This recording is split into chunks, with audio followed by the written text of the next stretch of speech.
Hello everyone, welcome you all to this video lecture series of international relation। इस particular video में हम लोग Vietnam war के बारे में देखेंगे। आई होप आप लोग को ये इस वॉर के बारे में कुछ ना कुछ तो ज़रूरी आइडिया होगा। बेसिकली यहाँ पे हम लोग वियतनाम वॉर को बहुत ज़्यादा डिटेल में नहीं कवर करने वाले। रीज़न ये है कि ये एग्ज़ाम में डायरेक्टली इस वॉर पे क्वेश्चन पूछने का चांसेस बहुत ही कम है। मैं एग्ज़ाम का जब भी बात कर रहा हूँ तो ये ध्यान में रखना आप सब कि मैं यूपीएससी का बात कर रहा हूँ। ओके, तो डायरेक्टली वियतनाम वॉर से क्वेश्चन पूछे जाने का चांसेस बहुत कम है, लेकिन अभी का जो प्रेजेंट सिनेरियो है, जो साउथ चाइना सी है, ये थोड़ा इम्पॉर्टेंट है। स्ट्रैटेजिकली इंडिया के लिए काफ़ी ज़्यादा इम्पॉर्टेंट है। चाइना लगातार इस रीजन में डोमिनेंस बढ़ाते जा रहा है और इवन अगर चाइना को काउंटर करना है, किसी भी कंट्री को काउंटर करना है, तो एक जो कॉमन बेसिक सा स्ट्रैटेजी होता है कि उसके नेबरिंग कंट्री से फ्रेंडशिप करने। जैसा सेम ये स्ट्रैटेजी चाइना अप्लाई कर रहा है कि चाइना इंडिया को काउंटर करने के लिए क्या कर रहा है, वो लगातार अपना इन्वॉल्वमेंट नेपाल के साथ बढ़ा रहा है। पाकिस्तान के साथ ऑलरेडी उसका फ्रेंडशिप काफ़ी ज़्यादा अच्छा है। श्रीलंका के साथ वो अपना फ्रेंडशिप काफ़ी ज़्यादा इंक्रीज़ करने का कोशिश कर रहा है। सेम वो इन्वॉल्वमेंट मालदीव्स के साथ कर रहा है। म्यांमार के साथ रिलेशन काफ़ी ज़्यादा अच्छा है। बांग्लादेश के साथ लगातार कोशिश होता है इन्वॉल्वमेंट बढ़ाने का। इवन भूटान के साथ भी कोशिश किया जाता है कि इन्वॉल्वमेंट बढ़ाए।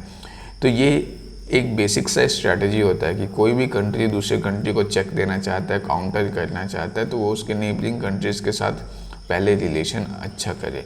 तो ये सेम अगर इंडिया को चाइना को काउंटर करना है तो इंडिया के लिए वियतनाम बहुत ज़्यादा इम्पॉर्टेंट हो जाता है। खास करके ये एक तो साउथ चाइना सी में है और दूसरा जो है वियतनाम डायरेक्टली नेबरिंग कंट्री है चाइना का।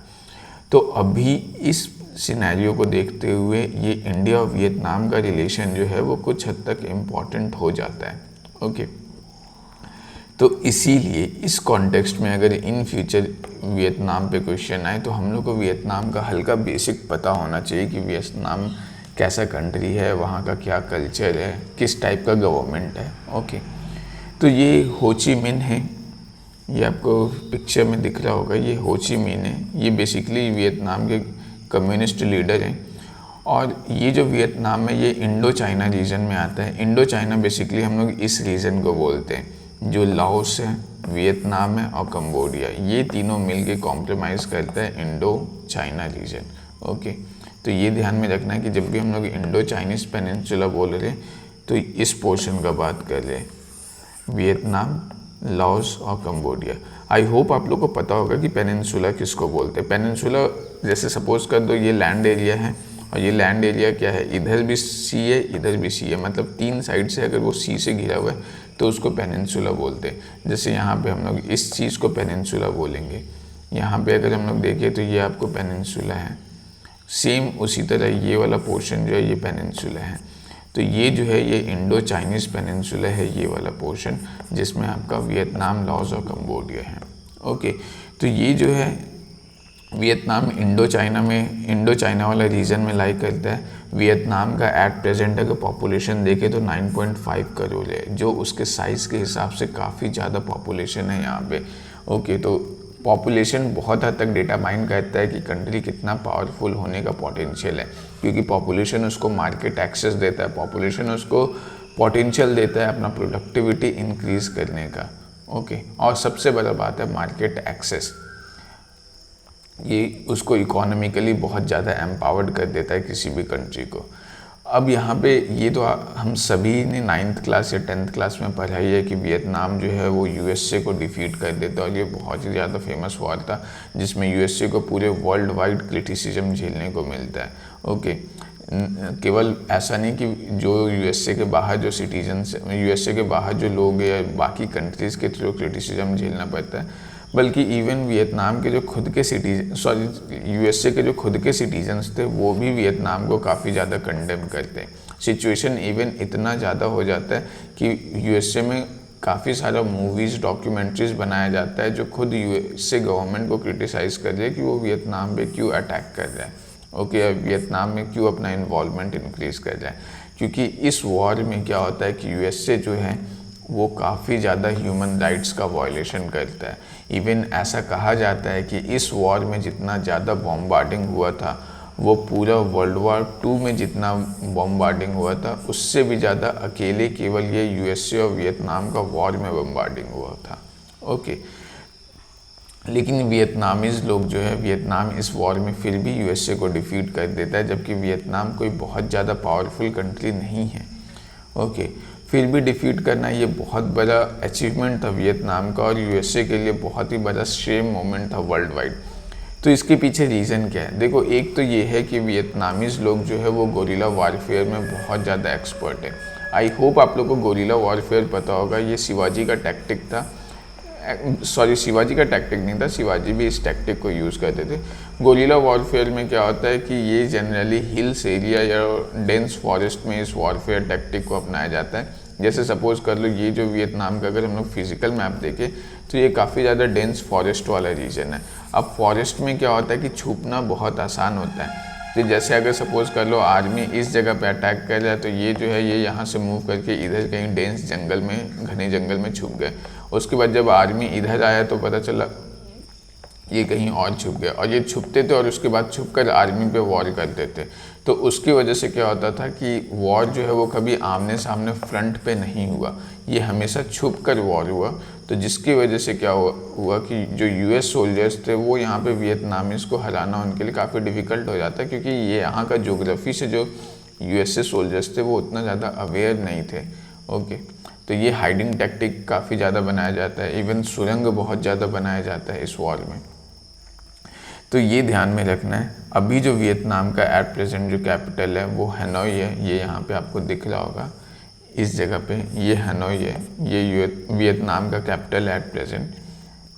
और ये साउथ ईस्ट एशियन कंट्री में आता है। ये हम लोग ऑलरेडी प्रीवियस लेक्चर में देख चुके हैं कि साउथ ईस्ट एशियन कंट्रीज़ किसको बोलते हैं, कि ये म्यांमार है। म्यांमार के इधर जो है ये सारा साउथ एशियन कंट्रीज़ होता है, और इस साइड ये वाला जो पोर्शन है, ये सारा पोर्शन में क्या है, ये सारा साउथ ईस्ट एशियन कंट्रीज़ है।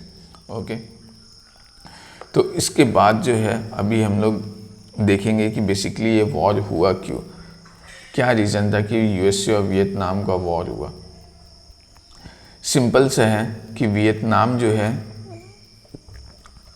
वियतनाम एक कॉलोनी था फ्रांस का। ओके, जिस तरह से इंडिया जो था वो यूके का कॉलोनी थी, वैसे ही सेम वियतनाम जो था वो फ्रांस का कॉलोनी था। और जब फर्स्ट वर्ल्ड वॉर हुआ तो फर्स्ट वर्ल्ड वॉर में हम लोग को पता है कि फर्स्ट वर्ल्ड वॉर में वर्ल्ड जो था वो एक्सेस पावर और एलाइड पावर्स में डिवाइडेड था, और दोनों के बीच में वॉर हुआ था। और जो एक्सेस पावर था उसमें हम लोग का ऑटोमन टर्क वगैरह था, लेकिन जो एलाइड पावर है उसमें हम लोग का फ्रांस हो गया, यूनाइटेड किंगडम हो गया, रशिया हो गया, इवन यूनाइटेड स्टेट्स हो गया, ये सब जो था वो एलाइड पावर्स में था। अब यहाँ पे ध्यान में रखना कि एलाइड पावर में फ़ाइट कौन कर रहा है, फ्रांस कर रहा है, रशिया कर रहा है, ये दोनों क्या है, ये दोनों साथ मिलकर कर रहा है। इवन यूनाइटेड किंगडम ये सब सेम ग्रुपिंग में है, यूएसए ये भी इसी ग्रुपिंग में है। तो इसकी वजह से क्या हुआ कि अब फ्रांस के सोल्जर्स और रशिया के सोल्जर्स साथ मिल के फाइट कर रहे। अब देखो प्रॉब्लम क्या आता है कि जितना भी वर्ल्ड वॉर लड़ा गया, ऐसा नहीं है कि जैसे अगर वर्ल्ड वॉर लड़ा जा रहा है तो उसमें सारे का सारा फ्रांस का ही सोल्जर्स है। जैसे इस जगह पे अगर हम लोग देखें, ये फ्रांस है, ये यूनाइटेड किंगडम है, इन दोनों मिल के जो है मतलब सपोज जर्मनी से फाइट कर जाए, तो ऐसा नहीं है कि इस वॉर में केवल यूनाइटेड किंगडम के सोल्जर्स है और फ्रांस के सोल्जर्स है। बेसिकली जब हम लोग हिस्ट्री पढ़ेंगे तो वहाँ से हम लोग को पता चलेगा कि इस वॉर में क्या होता था कि जो भी फ्रांस का कॉलोनीज़ है या यूनाइटेड किंगडम का कॉलोनीज़ है उस जगह से भी लोग फाइट करते थे। जैसे सपोज़ कर लो इंडिया जो था ये किसका कॉलोनी था, ये पूरा रीजन जो था ये यूनाइटेड किंगडम का कॉलोनी है। तो अब क्या होगा, यूनाइटेड किंगडम मतलब ये वर्ल्ड वॉर 1 में इंडिया के बहुत सारे सोल्जर्स पार्टिसिपेट करेंगे। ऐसा एस्टिमेट है शायद 15 लाख के आसपास ऐसे कुछ सोल्जर्स पार्टिसिपेट करते हैं। जो हम लोग का इंडिया गेट जो हम लोग देखते हैं, इंडिया गेट में जितना भी नेम इम्प्रिंट है वो किसका है, अफगान वॉर का है और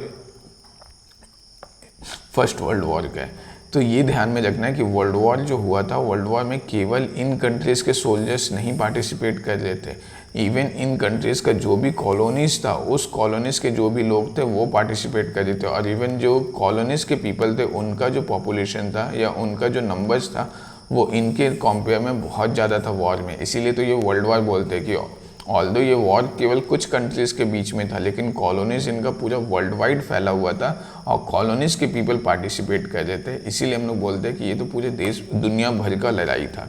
ओके, तो अब क्या हुआ कि क्योंकि वियतनाम जो था ये फ्रांस का कॉलोनी था, और जब वर्ल्ड वॉर 1 हुआ तो फ्रांस फाइट कर रहा है, तो फ्रांस फाइट कर रहा है किसके साथ? फ्रांस जो है वो रशिया के साथ मिलकर के जर्मनी और ऑटोमन टर्की ये सबसे फाइट कर रहा है।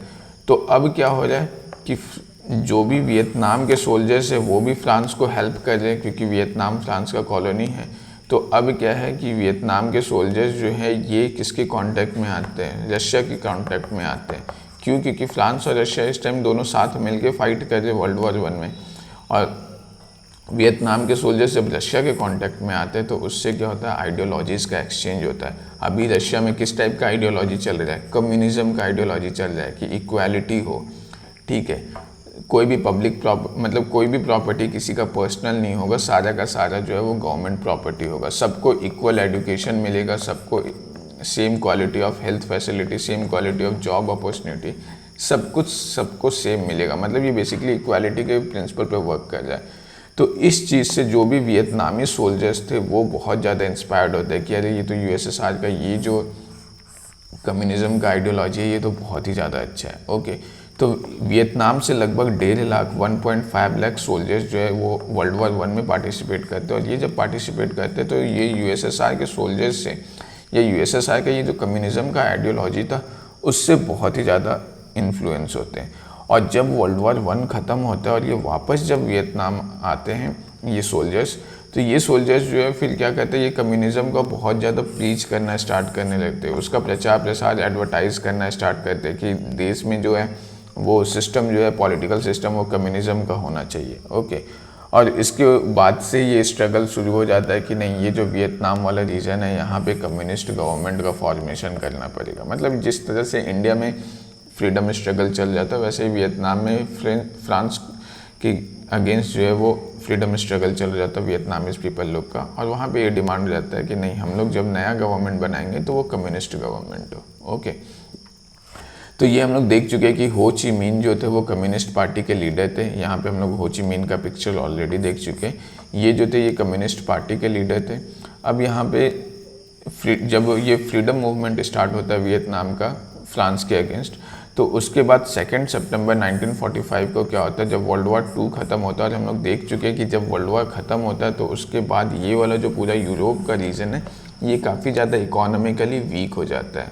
ओके, और इसका जो आर्मी था वो भी काफ़ी ज़्यादा थक चुका होता है वॉर कंटिन्यूस 7-8 साल वॉर लड़ने के बाद। इवन आर्मी जो है वो बस थका ही नहीं होता बट उसका हिम्मत भी कहीं ना कहीं ब्रेक डाउन हो जाता है। तो उसकी वजह से क्या होता है, ये जो भी यूरोपियन नेशंस थे इसका जितना भी कॉलोनीज था, जैसे यूके का कॉलोनी इंडिया है तो इंडिया 1947 में आज़ाद हो जा रहा है। ओके, तो ये वाला जो टाइम पीरियड था 1945 के बाद का, वर्ल्ड वॉर 2 ख़त्म होने के बाद का टाइम पीरियड जो था उसमें सारा कॉलोनीज धीरे धीरे आज़ाद होना स्टार्ट हो जाता है। तो सेम ऐसे ही होता है कि 2 सितंबर 1945 को क्या होता है कि जो हो ची मिन थे वो डिक्लेयर कर देते हैं कि वियतनाम आज से आज़ाद है। ओके, अब क्या होता है कि जब ये डिक्लेयर कर दिया जाता है कि वियतनाम आज़ाद है तो अब वियतनाम और फ्रांस में एक वॉर स्टार्ट हो जाता है।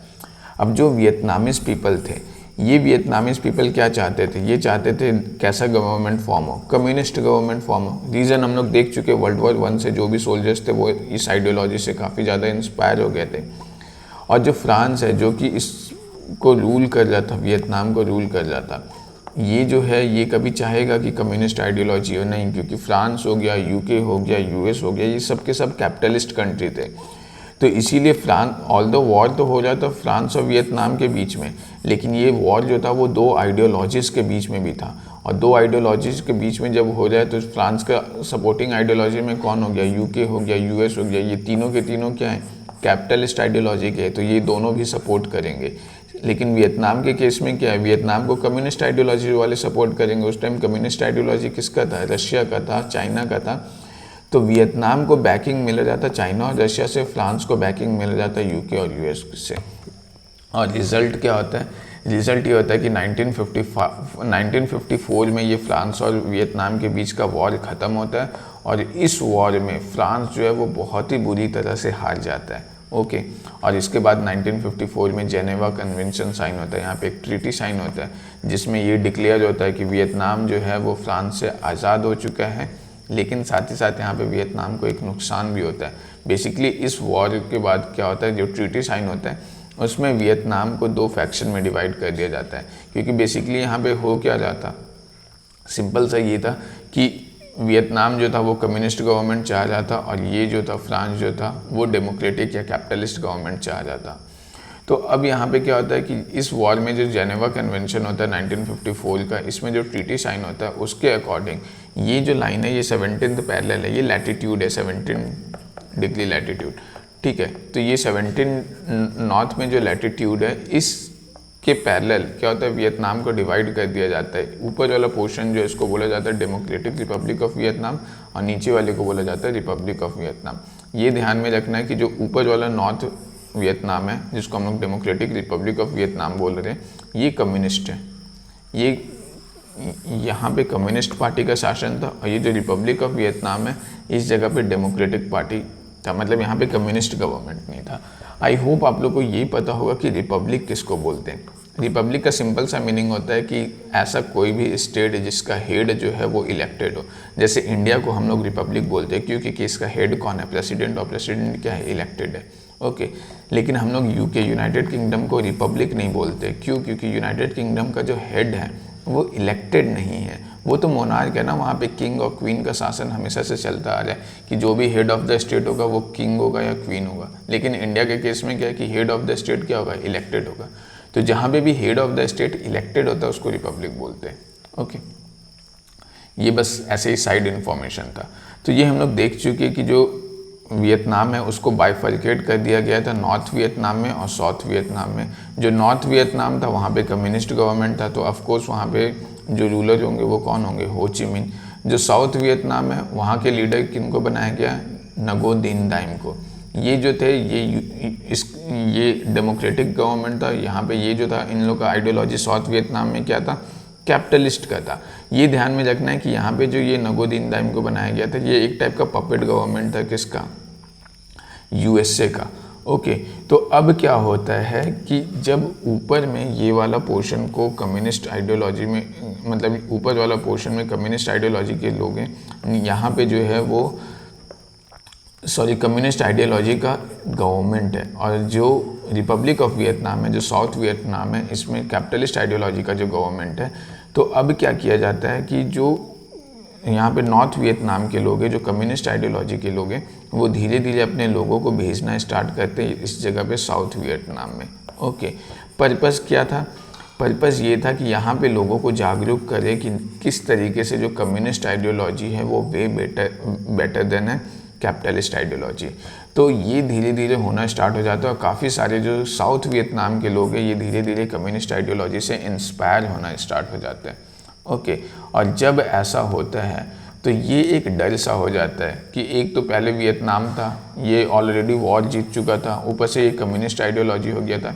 धीरे धीरे कहीं ऐसा नहीं हो कि, और चाइना भी कम्युनिस्ट आइडियोलॉजी का था, यूएसएसआर भी कम्युनिस्ट आइडियोलॉजी का था, तो हो सकता है ये धीरे धीरे पूरे वर्ल्ड में ना स्प्रेड कर जाए, जिसको हम लोग डोमिनो इफेक्ट बोलते हैं। जैसे ये आप काफ़ी ज़्यादा इस चीज़ को रील्स वगैरह या शॉर्ट्स में देखे होगे इस टाइप का वीडियो।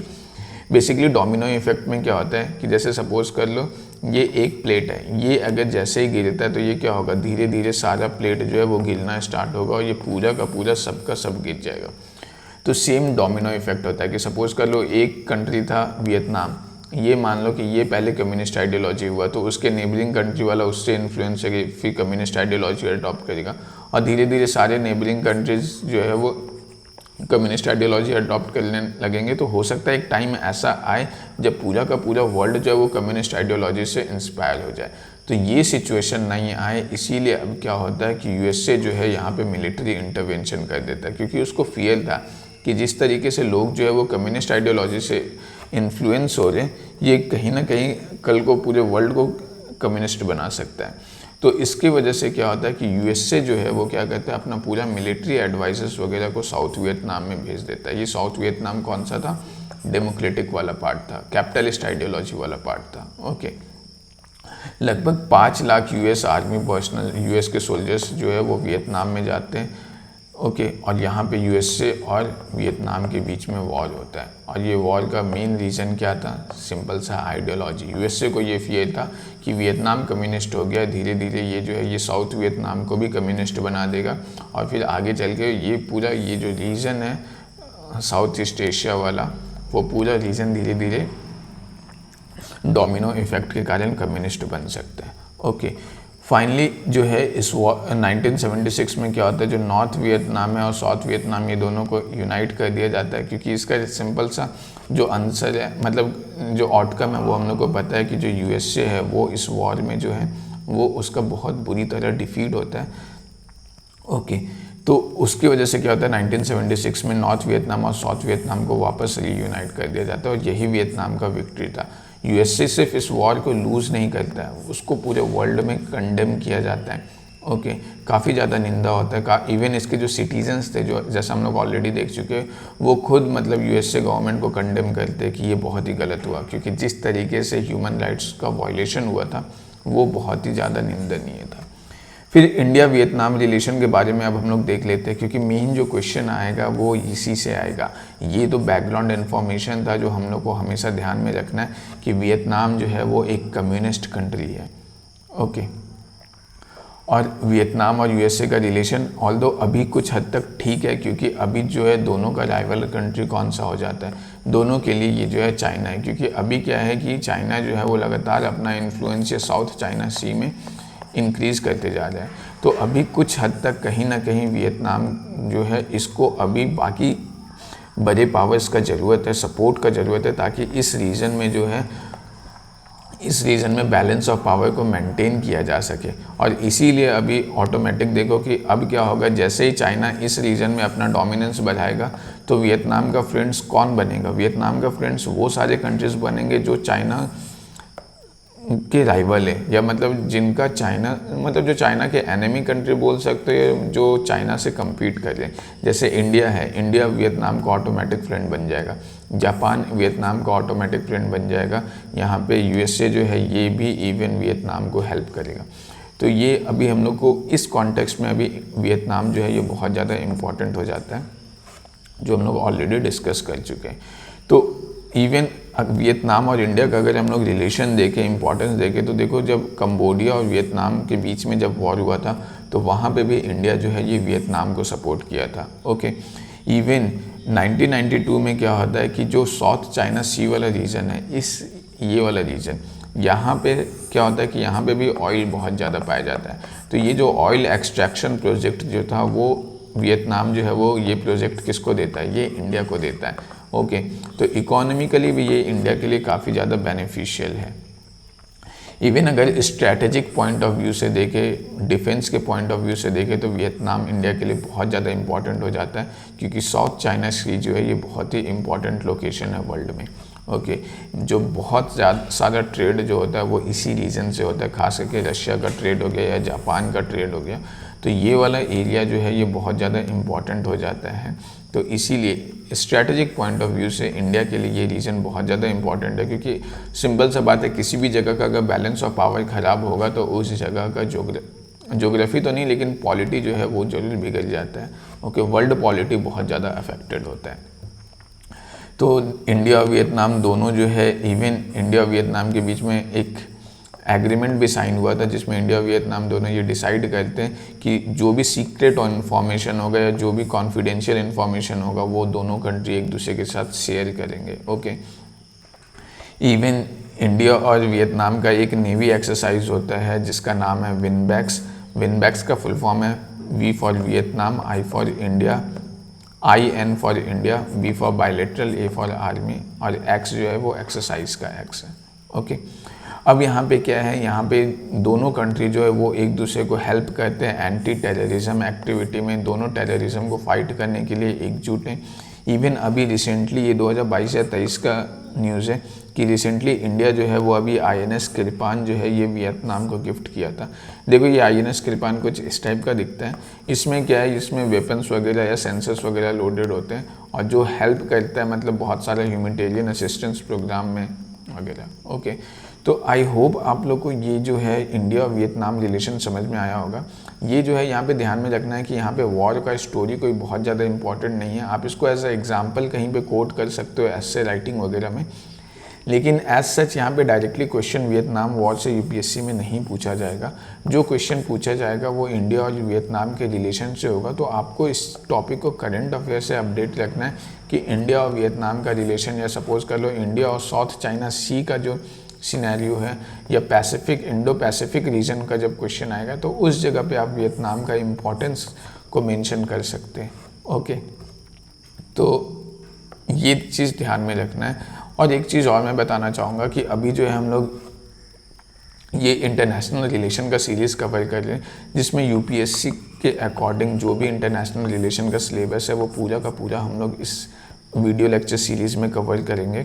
ओके, अगर आपको प्रीवियस लेक्चर्स देखना है इंटरनेशनल रिलेशन का तो आप मेरे चैनल जिसका नाम है उडारनिक UDARNIK, आई होप आप लोग इसी चैनल पे ही देख रहे होंगे। ओके, तो उडारनिक चैनल पे आप इसके प्लेलिस्ट सेक्शन में जा सकते हैं, इंटरनेशनल रिलेशन प्लेलिस्ट में।